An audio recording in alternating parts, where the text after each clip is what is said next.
Droppers League.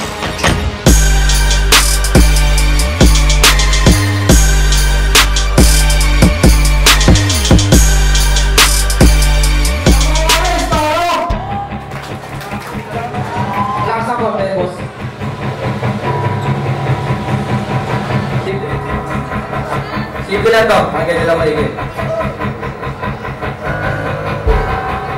Oh.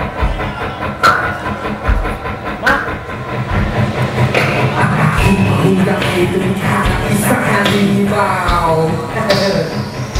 Anak ako ng rapin, matagal na akong subok. Tinuraan ko muna ang buwan bago ko sinundo.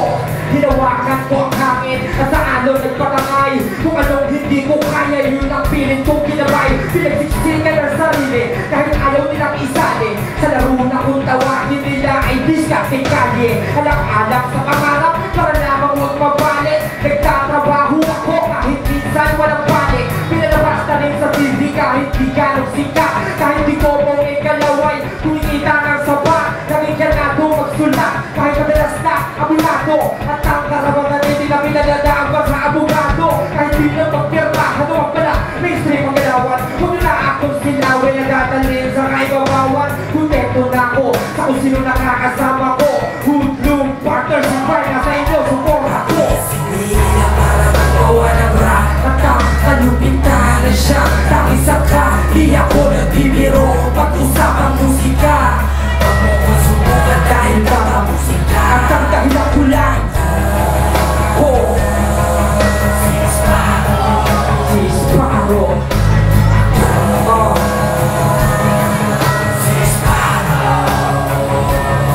walang humpay na duto sa tagumpay na duto na lumakbay sa tulong na mga kaakbay na grupo. Di ko kailangan na gumawa ng mga awitin na pagbata at ibaba ang antas ng aking pagiging pagkata kahit sumating na ako ng henerasyon. Di ko magpakalit ang karangalan sa awitin pagbalik na federasyon. Nalika sumama ka, iiipay ko one direksyon. Magpakalulong ka sa akin parang drugs na di-ineksyon. Iturok mo ang leksyon sa iyong utak na parang ikaw ang user at ako ang tulak.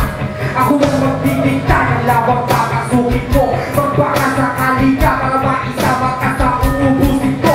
Ang taluna ko kahit napakaraming maraming panalangin na inuuwit ang pakabuti ka man, di ka magpapalain dahil luminusta ko na lahat sa aking pangarap. Hinala bilang isparo, ako ang anak ng rap. Sinila para gumawa ng rap. At ang kalupintahan na siyang tangisang ka. Di ako nagbibiro pag-usapang musika.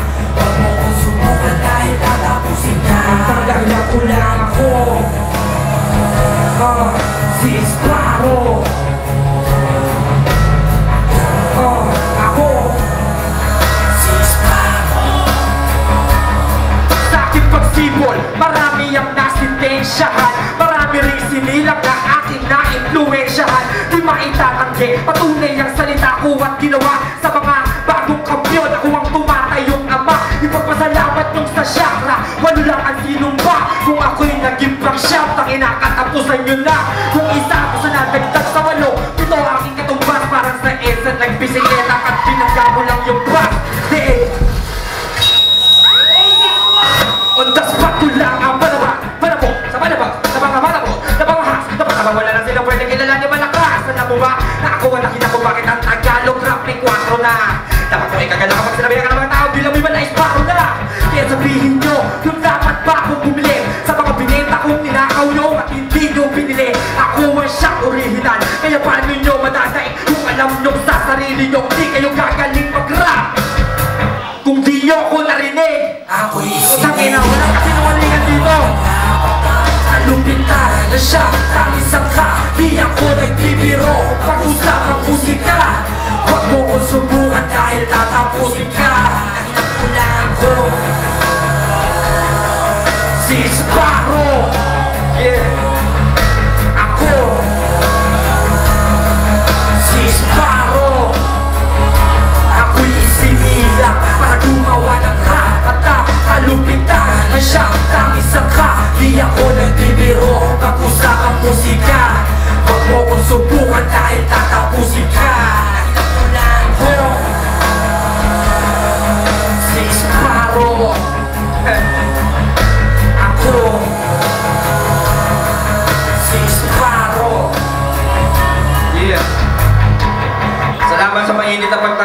Di pa ako tapos. Salamat sa suporta. Kaya naisip ko lang ngayon lang, hindi pwedeng bumaba ako sa stage nang hindi ko na ipapakilala sa inyo ang totoong quadruple time. Yo!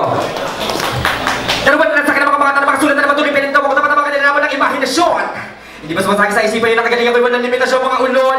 Magdami pa kayo naman ang makain, nabulan, nabalas ginawa ko ng makabain. Ang dami na mga pinakawala ko ng alubitan, hindi kayo tatalab sa akin. Kahit dapat hindi nyo ba naman labayan na magsulat para lang makapagsabahin sa akin na nagtapamusahin kayo, huwag nyo na maraming mga nasiyakan. Hindi nyo kakayanin na sundan na magaling.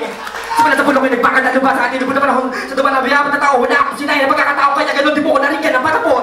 Kaya naman talaga na makalabo na, makitain niyo pa ako ng kahinasa, pagtulad ng mga salita na pinatutuli, kung saan isa ako sa niya nagurin, nagumisa, di naman ang mahalaga kung masingat ka, sapagkat wala na makakaawat pa. Dumating ang sandali na akin naman ang mga nakorona, wala na nakakaagaw pa, pag tinabulak na mga panahon, para kang presong ikinukulong sa loob ng aking musika, sa kasong pagpapakalulong. Pag tinabakan ng mga laway ko, mapapaanis ka, mapangis na, mabilis pa ako sa esparo, magbigay ka lang kayo sa hari ng 4.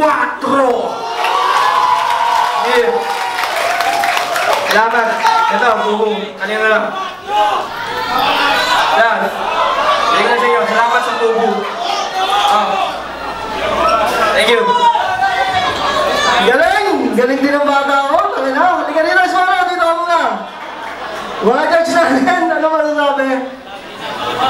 Okay. Swallow. Sorry ba? Sorry. Ay, gusto ko sa rap music, yung essence ng rap music, yung lyrics.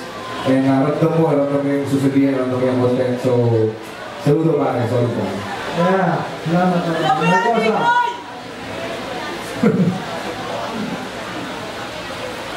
Nakakagutom yung ginawa mo. Tapos sila mo yung Sparrow, iba gumawa ng lyrics sa iba. Yan naman, iba eh. Hindi, magaling ko yung Sparrow. Oy, gusto niya. Ako naman. Hindi lang double time, hindi lang triple time, quadruple time. Ikaw lang, Brad, ang nag-iisang rapper sa Pilipinas na nagaganyan. Kaya wala po sa akin, isa na akong ganap na Sparrow fan. Starting right now, that shit was fucking tight. Shit! Putak ina, hayop! Hindi dahil sa panahon sa pumbing na, hindi dahil Hindi dahil. Okay, tara mga oras, Sparrow! Salamat, bro. Okay!